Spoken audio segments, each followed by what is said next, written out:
ओम तत्पुरुषाय विद्महे महादेवाय धीमहि तन्नो रुद्रः प्रचोदयात्। हरे कृष्णा। प्रिय भक्तजन, भगवान शिव की कृपा से आज हम सब श्रावण महात्म्य के 14वें अध्याय का श्रवण करेंगे। आप सभी भक्तों का आज की कथा में हार्दिक स्वागत है। भगवान भोलेनाथ का ध्यान करते हुए आप सब 14वें अध्याय को सुनिए। 14वें अध्याय में है नाग पंचमी का महात्म्य।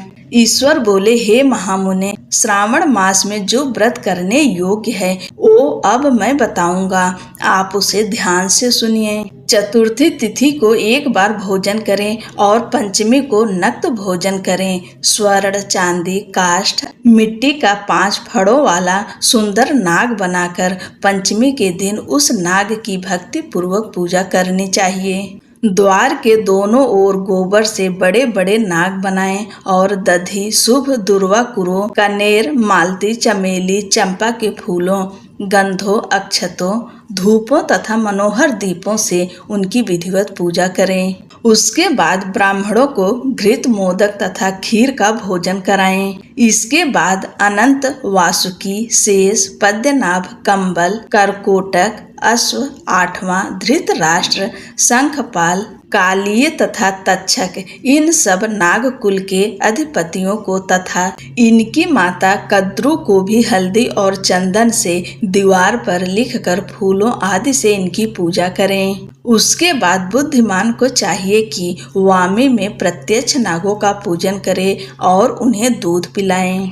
धृत तथा शर्करा मिश्रित पर्याप्त दुग्ध उन्हें अर्पित करें। उस दिन व्यक्ति लोहे के पात्र में पूड़ी आदि ना बनाए। नैवेद्य के लिए गोधूम का पायस भक्ति पूर्वक अर्पण करें। भुने हुए चने, धान का लावा तथा जौ सर्पों को अर्पित करना चाहिए और स्वयं भी उन्हें ग्रहण करना चाहिए। बच्चों को भी यही खिलाना चाहिए, इससे उनके दांत मजबूत होते हैं। सांप की बाम्बी के पास श्रृंगार युक्त स्त्रियों को गायन तथा वादन करना चाहिए और इस दिन को उत्सव की तरह मनाना चाहिए। इस विधि से व्रत करने पर सर्प से कभी भी भय नहीं होता। हे विप्र, मैं लोगों के हित की कामना से आपसे कुछ और भी कहूँगा। हे महामुने, आप उसे सुनिए।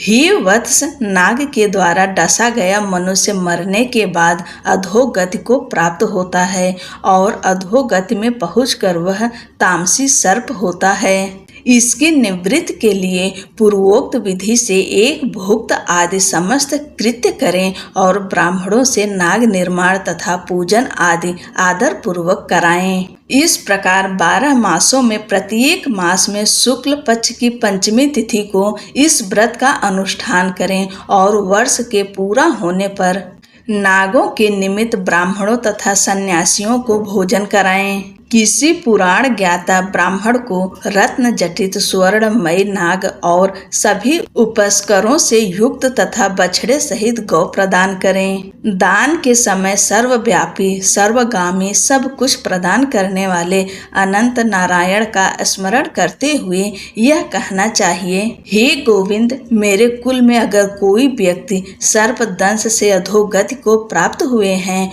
वे मेरे द्वारा किए गए व्रत तथा दान से मुक्त हो जाएं। ऐसा उच्चारण करके अक्षत युक्त तथा श्वेत चंदन मिश्रित जल वासुदेव के समक्ष भक्ति पूर्वक जल में छोड़ दें। हे मुनि सत्तम, इस विधि से व्रत के करने पर उसके कुल में जो सभी लोग सर्प के काटने से भविष्य में मृत्यु को प्राप्त होंगे या पूर्व में मर चुके हैं, वे सब स्वर्ग गति प्राप्त करेंगे। साथ ही हे कुल नंदन, इस विधि से व्रत करने वाला अपने सभी वंशजों का उद्धार करके अप्सराओं के द्वारा सेवित होता हुआ शिव सानिध्य प्राप्त करता है। जो मनुष्य वित्त साठ से रहित होता है वही इस व्रत का संपूर्ण फल प्राप्त करता है। जो लोग शुक्ल पक्ष की सभी पंचमी तिथियों में नक्त व्रत करके भक्ति संपन्न होकर पुष्प आदि उपहारों से सौभाग्यशाली नागों का पूजन करते हैं, उनके घरों में मणियों की किरणों से विभूषित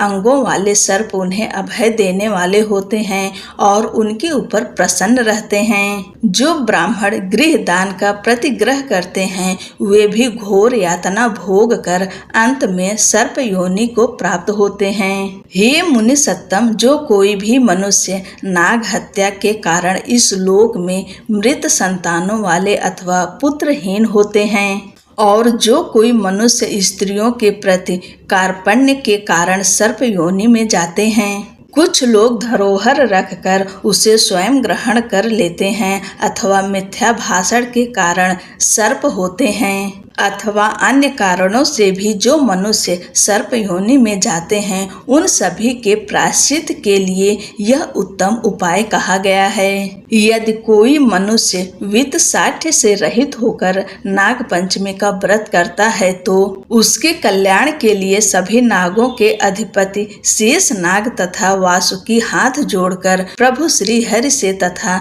सदा शिव से प्रार्थना करते हैं। तब शेष और वासुकी की प्रार्थना से प्रसन्न हुए परमेश्वर शिव तथा विष्णु उस व्यक्ति के सभी मनोरथ पूर्ण कर देते हैं। वह नाग लोक में अनेक प्रकार के विपुल सुखों का उपभोग करके बाद में उत्तम वैकुंठ अथवा कैलाश में जाकर शिव तथा विष्णु का गढ़ बनकर परम सुख प्राप्त करता है। हे वत्स, मैंने आपसे नागों के इस पंचमी व्रत का वर्णन कर दिया। इसके बाद अब आप अन्य कौन सा व्रत सुनना चाहते हैं उसे बताइए। इस प्रकार श्री स्कंद पुराण के अंतर्गत ईश्वर सनत कुमार संवाद में श्रावण मास महात्म्य में नाग पंचमी व्रत कथन नामक 14वां अध्याय पूर्ण हुआ।